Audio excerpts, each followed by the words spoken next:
Hi అండి, అర్నాస్ world ఛానల్కు స్వాగతం. వినాయక చవితి దగ్గరికి వస్తుంది కదండి. కుడుములు ఎలా తయారు చేసుకోవాలో చూపిస్తానండి.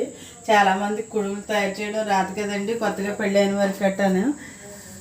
ఇదిగోండి దీనికి కావాల్సినవి. ఈ గిన్నెడు నూకైతే తీసుకున్నానండి. ఈ గిన్నెకి 2 గిన్నెలు వాటర్ అయితే కావాలి. దాంట్లోకి శనగపప్పు, నానబెట్టుకున్న శనగపప్పు, కొబ్బరి కూరనండి. కొబ్బరి కూరే రుచిగా ఉంటుందండి. ఇదిగో కావాల్సింది ఉప్పు.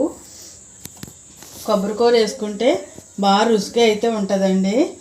ఇదిగోండి ముందు ఎసరు పెట్టుకుందాం. గిన్నె నూక 2 అన్నాను కదండి, ఒక గిన్నెడికి ఇదిగో 2 బౌళ్ళు వాటర్ అయితే తీసుకున్నానండి. ఇందులోనే నానబెట్టుకున్న శనగపప్పు కూడా వేసేసుకున్నామండి. కొబ్బరి కూర మరిగేటప్పుడు వేద్దాం. ఇందులో ఉప్పు కూడా వేసేసుకుంటున్నానండి. నూక సరిపడగా ఉప్పు 2 స్పూన్లు. ఇదిగోలా తీసుకుంటే 2 స్పూన్లు సరిపోద్దండి. నూక సరిపడగా తీసుకోండి. ఇప్పుడు ఇది మరగనిద్దాం. ఇప్పుడు మరుగుతున్నప్పుడు కొబ్బరి కూర కూడా వేసుకోవాలండి. కొబ్బరి అన్నది ఆప్షన్ అండి, కాకపోతే రుచిగా అయితే ఉంటుంది, లేకుండా కూడా చేసుకుంటారు. ఇప్పుడు నూక కూడా వేసేద్దామండి.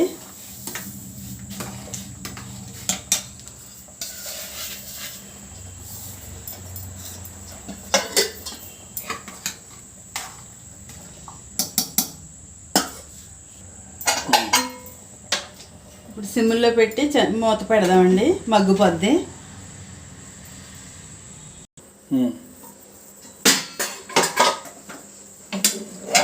ఇదిగోండి మగ్గిపోయింది. స్టవ్ ఆఫ్ చేసి ఇప్పుడు ఒక దాంట్లోకి అయితే తీసేసుకోవాలండి. ఇలాగా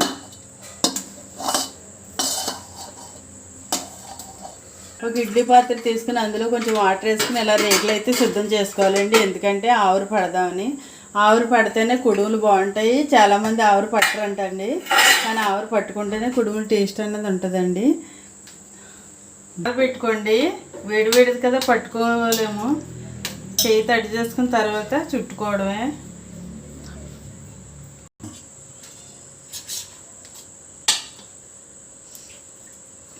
కొంచెం చేయి తడి చేసుకుని ఇలా చుట్టేసుకోవాలండి. మరీ చల్లారిపోయిన వండకి రావు, కొంచెం ఎచ్చగా ఉండగానే చుట్టుకోవాలండి కుడుములు అన్నది.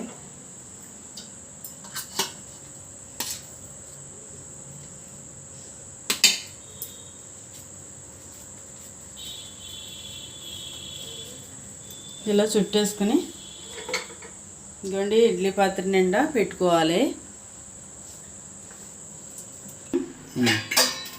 ఇదిగోండి కుడుములు అయితే చేసుకున్నాను. చేసి ఇలా ఆవిరి పడుతున్నానండి. ఇలా మూత పెట్టేసుకోండి. మూత పెట్టుకుని చిన్న మంటలో అయితే పెట్టాలండి. స్టవ్ ఎప్పుడు హైలో మాత్రం పెట్టకూడదు. ఇలా ఒక 10 నిమిషాలు ఉంటే కుడుములు రెడీ అయినట్టేనండి. ఇదిగోండి 10 నిమిషాలు అయితే అయ్యింది. ఆవిరి వస్తుందండి.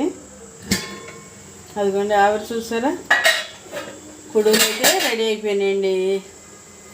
కొంచెం చల్లారాక తీసుకోవడమే.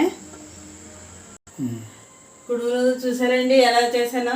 నా చేసే విధానం నచ్చినట్టయితే లైక్ చేయండి, షేర్ చేయండి, సబ్స్క్రైబ్ చేసుకోండి. ప్లీజ్ అండి ఒక లైక్ అయితే ఇవ్వండి. బాయ్ అండి.